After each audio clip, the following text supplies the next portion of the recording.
ഓം ശാന്തി 30-1-2024 പ്രഭാതമുരളി. മധുരമായ കുട്ടികളെ, ഇപ്പോൾ നിങ്ങളുടെ വിളി കേൾക്കുകയാണ്. അച്ഛൻ നിങ്ങളെ ദുഃഖത്തിൽ നിന്ന് സുഖത്തിലേക്ക് കൊണ്ടുപോവുകയാണ്. ഇപ്പോൾ നിങ്ങൾ എല്ലാവരുടെയും വാനപ്രസ്ഥ അവസ്ഥയാണ്. തിരിച്ചു വീട്ടിലേക്ക് പോകണം. ചോദ്യം: സദാ യോഗയുക്തമായിരിക്കുന്നതിനും ശ്രീമത്തിലൂടെ നടക്കുന്നതിനുമുള്ള ആജ്ഞ കുട്ടികൾക്ക് വീണ്ടും വീണ്ടും ലഭിക്കുന്നത് എന്തുകൊണ്ടാണ്? ഉത്തരം: എന്തുകൊണ്ടെന്നാൽ ഇപ്പോൾ അന്തിമ വിനാശത്തിന്റെ ദൃശ്യം മുന്നിലുണ്ട്. കോടിക്കണക്കിന് മനുഷ്യർ മരിക്കും, പ്രകൃതിക്ഷോഭങ്ങൾ ഉണ്ടാകും. ആ സമയത്ത് സ്ഥിതി ഏകരസമായിരിക്കാൻ എല്ലാ ദൃശ്യങ്ങളും കണ്ടുകൊണ്ടും മൃഗത്തിന് പ്രാണവേദന, വേട്ടക്കാരന് ആനന്ദം, ഇങ്ങനെ അനുഭവം ഉണ്ടാകണം. അതിനായി യോഗയുക്തമായി മാറേണ്ടി വരും. ശ്രീമതത്തിലൂടെ നടക്കുന്ന യോഗി കുട്ടികൾക്കേ സന്തോഷത്തോടെ ഇരിക്കാൻ സാധിക്കൂ.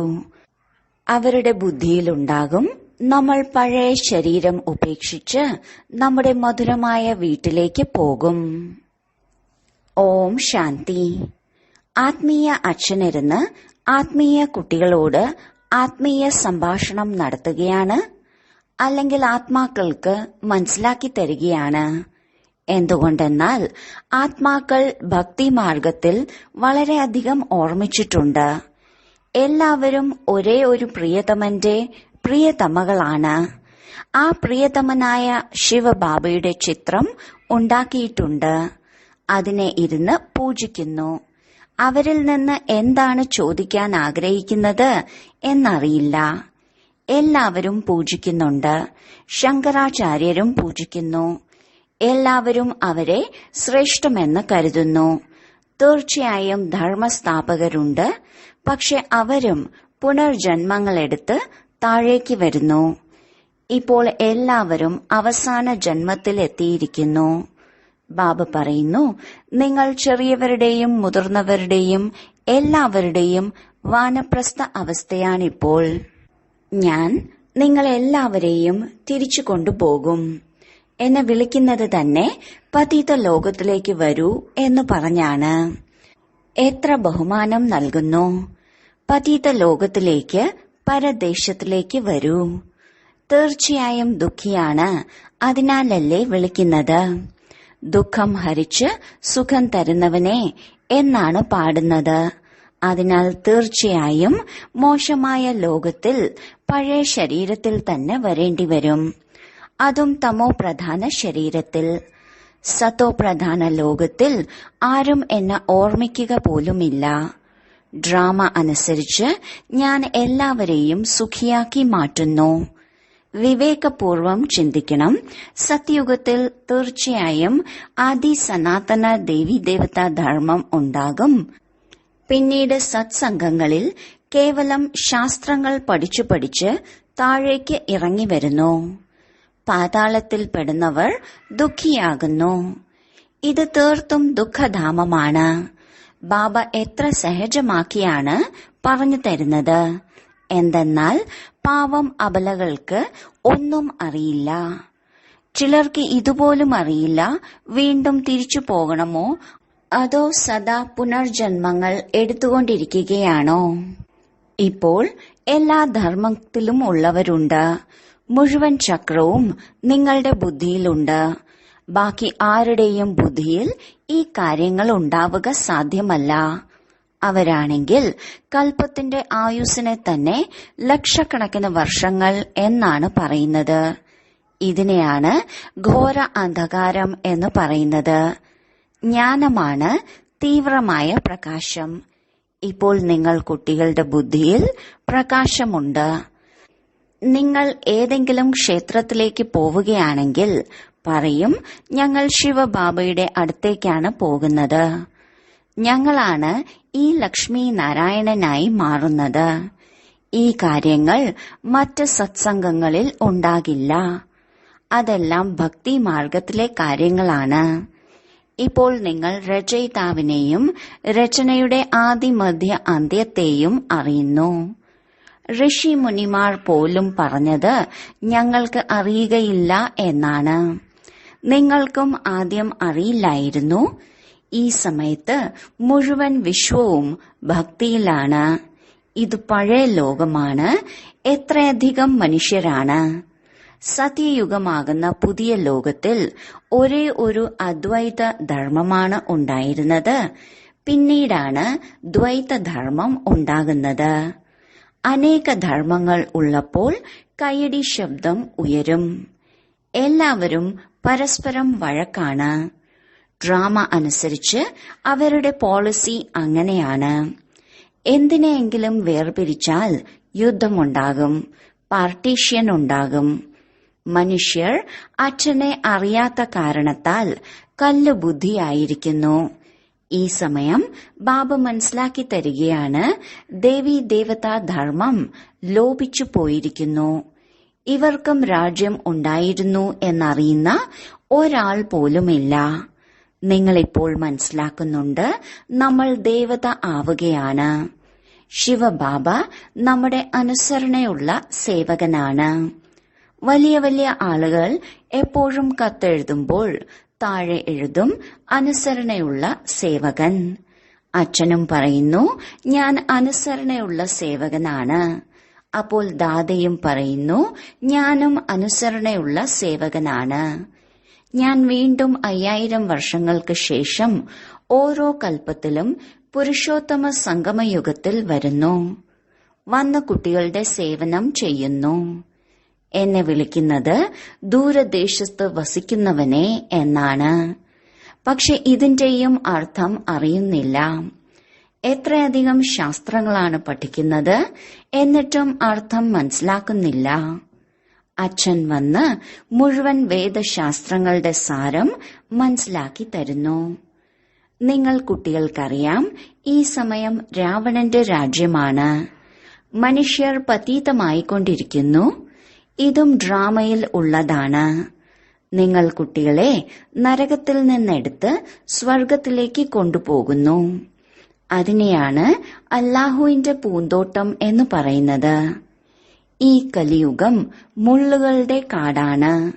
സംഗമയുഗമാണ് പൂക്കളുടെ പൂന്തോട്ടം. അവിടെ നിങ്ങൾ സദാ സുഖിയായിരിക്കും. സദാ ആരോഗ്യവാനും സദാ സമ്പത്തിവാനുമായി മാറുന്നു. പകുതി കൽപ്പം സുഖം, പിന്നീട് പകുതി കൽപ്പം ദുഃഖം. ഈ ചക്രം കറങ്ങിക്കൊണ്ടേയിരിക്കും. ഇതിന് അവസാനം ഉണ്ടാവുകയില്ല. ഏറ്റവും വലിയ അച്ഛൻ വരുന്നു.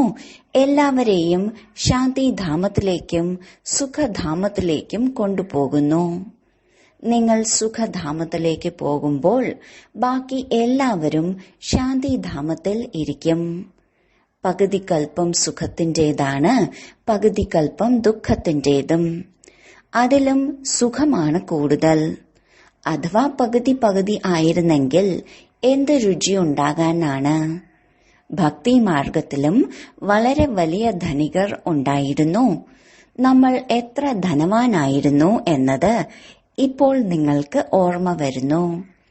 വലിയ ധനവാന്മാർ പാപ്പരാകുമ്പോൾ തന്റെ കയ്യിൽ എത്ര ധനമുണ്ടായിരുന്നു, എന്തെല്ലാം ഉണ്ടായിരുന്നു എന്ന് ചിന്തിക്കും. അച്ഛൻ മനസ്സിലാക്കി തരുന്നു, ഭാരതം സമ്പന്നമായിരുന്നു, സ്വർഗമായിരുന്നു. നോക്കൂ, ഇപ്പോൾ എത്ര ദരിദ്രമാണ്. ദരിദ്രരോടാണ് ദയ തോന്നുന്നത്. ഇപ്പോൾ തീർത്തും കക്കയായിരിക്കുന്നു. ഭിക്ഷ യാചിച്ചുകൊണ്ടിരിക്കുന്നു. ആരാണോ ധനവാനായിരുന്നത് അവർ ഇപ്പോൾ പാപ്പരായിരിക്കുന്നു. ഇതും നാടകമാണ്. ബാക്കി ഏതെല്ലാം ധർമ്മങ്ങൾ വരുന്നോ അതെല്ലാം ഉപകഥകളാണ്. എത്ര ധർമ്മങ്ങളിലാണ് മനുഷ്യരുടെ വൃദ്ധി ഉണ്ടായിക്കൊണ്ടിരിക്കുന്നത്. ഭാരതവാസികൾക്ക് മാത്രമാണ് 84 ജന്മങ്ങളുള്ളത്. ഒരു കുട്ടി മറ്റ് ധർമ്മങ്ങളുടെ കണക്കും കാര്യങ്ങളും മനസ്സിലാക്കി അയച്ചു തന്നിരുന്നു. പക്ഷേ ഈ കാര്യങ്ങളിലേക്ക് ആഴത്തിൽ പോകുന്നതുകൊണ്ട് ഉപകാരമൊന്നുമില്ല. ഇതും സമയം വ്യർത്ഥമാക്കലാണ്. അഥവാ ഇത്രയും സമയം അച്ഛന്റെ ഓർമ്മയിലിരുന്നാൽ സമ്പാദ്യം ഉണ്ടാകുമായിരുന്നു. നമ്മുടെ മുഖ്യമായ കാര്യം നമുക്ക് പൂർണ്ണ പുരുഷാർത്ഥം ചെയ്ത് വിശ്വ അധികാരിയായി മാറണം. അച്ഛൻ പറയുന്നു, നിങ്ങൾ സത്തോ പ്രധാനമായിരുന്നു, ഇപ്പോൾ നിങ്ങൾ തന്നെയാണ് തമോ പ്രധാനമായതും. 84 ജന്മങ്ങളും നിങ്ങളാണ് എടുത്തത്. ഇപ്പോൾ വീണ്ടും തിരിച്ചു പോകണം. അച്ഛനിൽ നിന്ന് സമ്പത്ത് എടുക്കണം. നിങ്ങൾ പകുതി കൽപ്പം അച്ഛനെ ഓർമ്മിച്ചു. ഇപ്പോൾ ബാബ വന്നിരിക്കുകയാണ്, നിങ്ങളുടെ ആഗ്രഹം പൂർത്തീകരിക്കുകയാണ്. അച്ഛൻ വീണ്ടും നിങ്ങളെ സുഖധാമത്തിലേക്ക് കൊണ്ടുപോവുകയാണ്. ഭാരതത്തിന്റെ ഉദ്ധാരണത്തിന്റെയും പതനത്തിന്റെയും ഒരു കഥയുണ്ട്. ഇപ്പോൾ ഇത് പതീത ലോകമാണ്. സംബന്ധവും പഴയതാണ്. ഇപ്പോൾ വീണ്ടും പുതിയ സംബന്ധത്തിലേക്ക് പോകണം. ഇപ്പോൾ എല്ലാ അഭിനേതാക്കളും ഹാജരാണ്. ഇതിൽ ഒരു വ്യത്യാസവും ഉണ്ടാകില്ല. ആത്മാവ് അവിനാശിയാണ്. എത്രയധികം ആത്മാക്കൾ ഉണ്ടാകും, അതിനൊരിക്കലും വിനാശം ഉണ്ടാകില്ല. ഇത്രയും കോടിക്കണക്കിന് ആത്മാക്കളുണ്ട്. ഇവർക്ക് ആദ്യം തിരിച്ചു പോകണം. ബാക്കി ശരീരം എല്ലാവരുടെയും അവസാനിക്കും. അതിനാലാണ് ഹോളി ആഘോഷിക്കുന്നത്. നിങ്ങൾക്കറിയാം, നമ്മൾ പൂജ്യരായിരുന്നു, പിന്നീട് പൂജാരിയായി. ഇപ്പോൾ വീണ്ടും പൂജ്യരാവുകയാണ്. അവിടെ ഈ ജ്ഞാനവും ഉണ്ടാകില്ല, ഈ ശാസ്ത്രങ്ങളും ഉണ്ടാകില്ല. എല്ലാം അവസാനിക്കും. ആരാണോ യോഗയുക്തമായിട്ടുള്ളത്, ശ്രീമതം അനുസരിച്ച് നടക്കുന്നവർ, അവർ എല്ലാം കാണും. എങ്ങനെയാണ് ഭൂകമ്പത്തിൽ എല്ലാം വിനാശമാകുന്നതെന്ന്, എങ്ങനെയാണ് ഗ്രാമങ്ങൾ അവസാനിക്കുന്നതെന്ന് പത്രങ്ങളിലും വരും. ബോംബെ മുമ്പ് ഇത്രയധികം ഉണ്ടായിരുന്നില്ല. സമുദ്രത്തെ വറ്റിച്ച് പിന്നീടത് സമുദ്രമായി തന്നെ മാറും. ഈ കെട്ടിടങ്ങൾ മുതലായവ ഒന്നും ഉണ്ടാകില്ല. സത്യയുഗത്തിൽ മധുരമായ ജലത്തിനു മുകളിൽ കൊട്ടാരങ്ങളുണ്ടാകും. ഉപ്പുവെള്ളത്തിലായിരിക്കില്ല. അതിനാൽ ഇതും ഉണ്ടാകില്ല. സമുദ്രത്തിൽ ഒരു ഇളക്കം വന്നാൽ മതി, എല്ലാം അവസാനിക്കും. വളരെ ഉപദ്രവങ്ങൾ ഉണ്ടാകും. കോടിക്കണക്കിന് മനുഷ്യർ മരിക്കും. ധാന്യം എവിടെ നിന്ന് വരാനാണ്? അവരും മനസ്സിലാക്കുന്നുണ്ട്, ആപത്തുകൾ വരാനിരിക്കുകയാണ്. മനുഷ്യർ മരിക്കുന്ന സമയത്ത് ആരാണോ യോഗയുക്തമായിരിക്കുന്നത്, അവർക്കേ ആനന്ദത്തിൽ ഇരിക്കാൻ കഴിയൂ. മൃഗത്തിന് പ്രാണവേദന, വേട്ടക്കാരന് ആനന്ദം. മഞ്ഞുമഴ കാരണത്താൽ ഒരുപാട് പേര് മരിക്കും. വളരെയധികം പ്രകൃതിക്ഷോഭങ്ങൾ ഉണ്ടാകും. ഇതെല്ലാം അവസാനിക്കും. ഇതിനെ പ്രകൃതിക്ഷോഭം എന്നാണ് പറയുന്നത്, അല്ലാതെ ഭഗവാന്റെ ക്ഷോഭം എന്നല്ല. ഭഗവാനെ എങ്ങനെ ദോഷിയാക്കും? ശങ്കരൻ കണ്ണു തുറന്നു. അപ്പോൾ വിനാശമുണ്ടായി. ഇങ്ങനെയുമല്ല. ഇതെല്ലാം ഭക്തി മാർഗത്തിലെ കാര്യങ്ങളാണ്. ശാസ്ത്രങ്ങളിൽ മിസൈലുകളെക്കുറിച്ച് എഴുതിയിട്ടുണ്ട്. നിങ്ങൾക്കറിയാം എങ്ങനെയാണ് ഈ മിസൈലുകളിലൂടെ വിനാശം ഉണ്ടാകുന്നതെന്ന്. എങ്ങനെയാണ് അഗ്നി, വായു, വിഷം എന്നിവ അതിൽ കലരുന്നത്. അച്ഛൻ മനസ്സിലാക്കി തരികയാണ്. അവസാനം എല്ലാവരും പെട്ടെന്ന് മരിക്കും. ഒരു കുട്ടിയും ദുഃഖിയാകില്ല. അതിനുവേണ്ടി പ്രകൃതിക്ഷോഭത്താൽ പെട്ടെന്ന് മരിക്കും. ഇതെല്ലാം ഉണ്ടായതും ഉണ്ടാക്കപ്പെട്ടതുമായ ഡ്രാമയാണ്. ആത്മാവാണെങ്കിൽ അവിനാശിയാണ്. ഒരിക്കലും വിനാശമുണ്ടാകില്ല. ഒരിക്കലും ചെറുതും വലുതും ആകില്ല. മുഴുവൻ ശരീരവും ഇവിടെ വിനാശമാകും. ബാക്കി ആത്മാക്കളെല്ലാവരും മധുരമായ വീട്ടിലേക്ക് പോകും. അച്ഛൻ കൽപ്പകൽപ്പം സംഗമയുഗത്തിലാണ് വരുന്നത്. നിങ്ങളും ഈ പുരുഷോത്തമ സംഗമയുഗത്തിലാണ് ഉയർന്നതിലും ഉയർന്നതായി മാറുന്നത്. വാസ്തവത്തിൽ ശ്രീ ശ്രീ എന്ന് ശിവബാബയെയും ശ്രീ എന്ന് ഈ ദേവതകളെയുമാണ് വിളിക്കുന്നത്. ഇന്ന് നോക്കൂ, എല്ലാവരെയും ശ്രീ ശ്രീ എന്ന് വിളിക്കുന്നു. ശ്രീമതി, ശ്രീരാമൻ. ഇപ്പോൾ ശ്രീമതം നൽകുന്നത് ഒരേ ഒരു അച്ഛനാണ്. വികാരത്തിലേക്ക് പോകുന്നതെന്താ ശ്രീമതമാണോ? ഇത് തീർത്തും ഭ്രഷ്ടാചാരിയായ ലോകമാണ്. ഇപ്പോൾ മധുരമധുരമായ കുട്ടികളോട് അച്ഛൻ പറയുകയാണ്, എന്നെ ഓർമ്മിക്കുകയാണെങ്കിൽ കറയില്ലാതാകും. ഗൃഹസ്ഥ വ്യവഹാരത്തിൽ ഇരുന്നു കൊണ്ട് കമലപുഷ്പ സമാനം പവിത്രമായിരിക്കൂ. ഇപ്പോൾ വിശ്വത്തിന്റെ ആദി മധ്യ അന്ത്യ ജ്ഞാനം സ്വയത്തിൽ ഉണ്ടായി. പക്ഷെ ഈ അലങ്കാരം നിങ്ങൾക്ക് നൽകാൻ കഴിയില്ല. ഇന്ന് നിങ്ങൾ സ്വയം സ്വദർശന ചക്രധാരിയാണ് എന്ന് മനസ്സിലാക്കുന്നുണ്ട്. എന്നാൽ നാളെ മായയുടെ അടികൊള്ളുമ്പോൾ ഈ ജ്ഞാനം പോലും പറന്നുപോകും. അതിനാൽ നിങ്ങൾ ബ്രാഹ്മണരുടെ മാലയും ഉണ്ടാക്കാൻ സാധ്യമല്ല. മായ മുഖത്തടിച്ച് ഒരുപാട് പേരെ വീഴ്ത്തുന്നു. അതിനാൽ എങ്ങനെ അവരുടെ മാല ഉണ്ടാക്കാൻ സാധിക്കും? ദശകൾ മാറിക്കൊണ്ടേയിരിക്കും. രുദ്രമാല ശരിയാണ്, വിഷ്ണുവിന്റെ മാലയുമുണ്ട്. ബാക്കി ബ്രാഹ്മണരുടെ മാലയുണ്ടാക്കുക സാധ്യമല്ല. നിങ്ങൾ കുട്ടികൾക്ക് നിർദ്ദേശം നൽകുകയാണ്, ദേഹസഹിതം ദേഹത്തിന്റെ മുഴുവൻ ബന്ധങ്ങളെയും മറന്ന് എന്നെ മാത്രം ഓർമ്മിക്കൂ. അച്ഛനാണെങ്കിൽ നിരാകാരനാണ്. എനിക്ക് സ്വന്തമായി ശരീരവുമില്ല. ഇവരുടെ വാനപ്രസ്ഥ അവസ്ഥയിൽ 60 വയസ്സാകുമ്പോഴാണ് പിന്നെ വന്നിരിക്കുന്നത്. വാനപ്രസ്ഥ അവസ്ഥയിലാണ് ഗുരുവിന്റെ അടുത്തേക്ക് പോകുന്നത്. ഞാൻ തന്നെയാണ് സദ്ഗുരു, പക്ഷെ ഗുപ്തവേഷത്തിലാണ്. അവർ ഭക്തിമാർഗത്തിലെ ഗുരുക്കന്മാരാണ്. ഞാൻ ജ്ഞാനത്തിന്റെയും.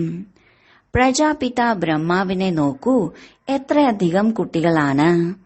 ബുദ്ധി പരിധി ഉള്ളതിൽ നിന്ന് വിട്ട് പരിധി ഇല്ലാത്തതിലേക്ക് പോയി. മുക്തിയിലേക്ക് പോയിട്ട് പിന്നീട് ജീവൻ മുക്തിയിലേക്ക് വരണം. നിങ്ങളാണ് ആദ്യം വരുന്നത്, ബാക്കിയുള്ളവർ പിന്നാലെയാണ് വരുന്നത്. ഓരോരുത്തർക്കും ആദ്യം സുഖവും പിന്നീട് ദുഃഖവും അനുഭവിക്കേണ്ടി വരുന്നു. ഇത് വിശ്വനാടകമാണ്. അതിനാലാണ് പറയുന്നത്, അല്ലയോ പ്രഭു, അങ്ങയുടെ ലീല.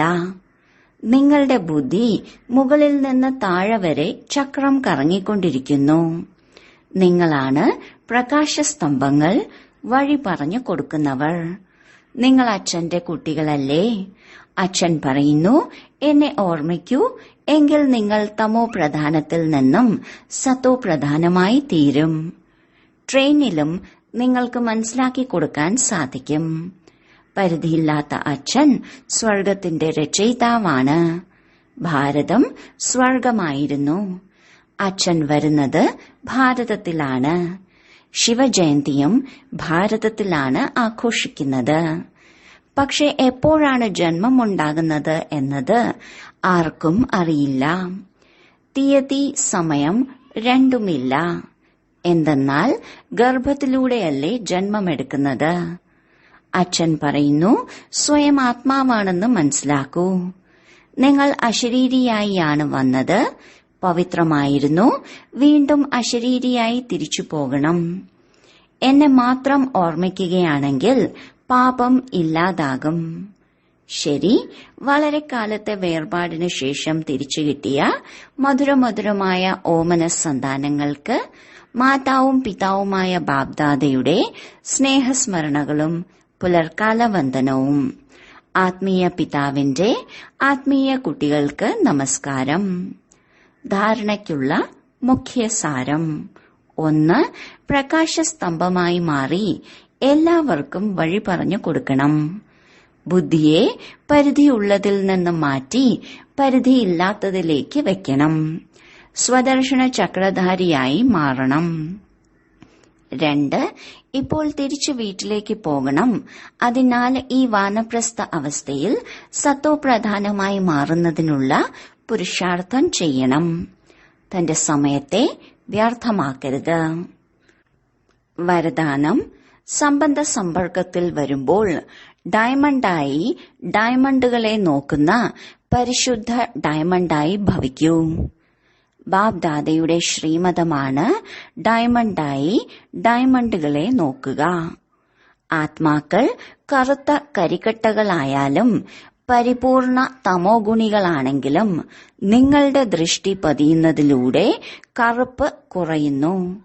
അമൃതവേള മുതൽ രാത്രി വരെ എത്ര പേർ സംബന്ധ സമ്പർക്കത്തിൽ വന്നാലും ഡയമണ്ടായി ഡയമണ്ടുകളെ കാണൂ. ഏതെങ്കിലും വിഘ്നങ്ങളിൽപ്പെട്ട് അല്ലെങ്കിൽ സ്വഭാവത്തിന് വശപ്പെട്ട് ഡയമണ്ടിൽ കറ വീഴ്ത്തരുത്. അനേക രൂപത്തിലുള്ള പരിസ്ഥിതിയാകുന്ന വിഘ്നങ്ങൾ വരാം. എന്നാൽ നിങ്ങൾ അവയുടെ പ്രഭാവത്തിൽ വരാത്ത വിധം ശക്തിശാലികളാകൂ. സ്ലോഗൻ: മനസ്സിനെയും ബുദ്ധിയെയും സദാ മന്മത്തിൽ നിന്ന് മുക്തമാക്കി വെക്കുന്നവർ തന്നെയാണ് ആജ്ഞാകാരികൾ. അവ്യക്ത സൈലൻസിലൂടെ ഡബിൾ ലൈറ്റ് ഫരിഷ്ത സ്ഥിതിയുടെ അനുഭവം ചെയ്യൂ. ഏതുപോലെ ആകാശത്തിലൂടെ സഞ്ചരിക്കുന്നവർ ഉയർന്ന സ്ഥാനത്തായതുകൊണ്ട് ഭൂമിയുടെ ഏതു ഭാഗത്തെ ചിത്രം ആവശ്യമുണ്ടെങ്കിലും അതെടുക്കാൻ സാധിക്കുന്നത്, അതുപോലെ സൈലൻസിന്റെ ശക്തിയിലൂടെ അന്തർമുഖതയുടെ ഗുഹയിലിരുന്ന് ശാന്തിയുടെ ആഴത്തിലുള്ള അനുഭവം ചെയ്യൂ. ഈ അനുഭവം ഡബിൾ ലൈറ്റ് ഫരിഷ്തയാക്കും. ഓം ശാന്തി.